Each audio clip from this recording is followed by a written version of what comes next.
बिस्मिल्लाहिर्रहमानिर्रहीम। इय्याक नअबुदु व इय्याक नस्तईन।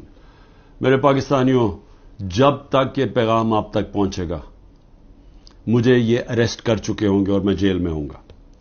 तो मेरी आपसे सिर्फ एक ही रिक्वेस्ट है, अपील है कि आपने घरों में चुप करके नहीं बैठना।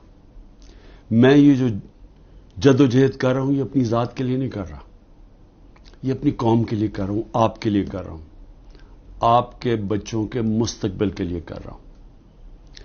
अगर आप अपने हकूक के लिए नहीं खड़े होंगे, आप गुलामों की जिंदगी गुजारेंगे, और गुलामों की कोई जिंदगी नहीं होती। गुलाम ऐसे होते हैं जैसे चूंटियां जमीन पे होती हैं, उनके ऊपर परवाज नहीं होती। और ये बड़ी ख्वाब का नाम था पाकिस्तान। नारा था ला इलाहा इल्लल्लाह। पाकिस्तान का मतलब क्या? कि हम कोई इंसान के सामने नहीं झुकते। ला इलाहा इल्लल्लाह इंसान की गुलामी से हमें आजाद करता है। और हमारे नबी सल्लल्लाहु अलैहि वसल्लम ने अपनी मदीना की रियासत में सबसे पहले इंसानों को आजाद किया था अदल और इंसाफ देके।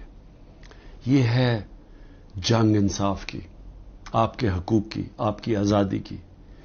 और कभी भी याद रखें, कोई आजादी प्लेट में रख के नहीं देता। जिस तरह मैं कहता हूं, जंजीरें गिरती नहीं हैं, तोड़नी पड़ती हैं।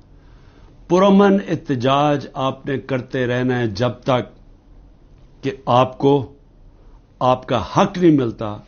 और वो सबसे बड़ा फंडामेंटल राइट है, वोट के जरिए अपनी हुकूमत मुंतखब करना, ना तो किसी और कोई कब्जा ग्रुप इस मुल्क के ऊपर कब्जा करके बैठ जाए जो आज कब्जा करके बैठा हुआ है। शुक्रिया।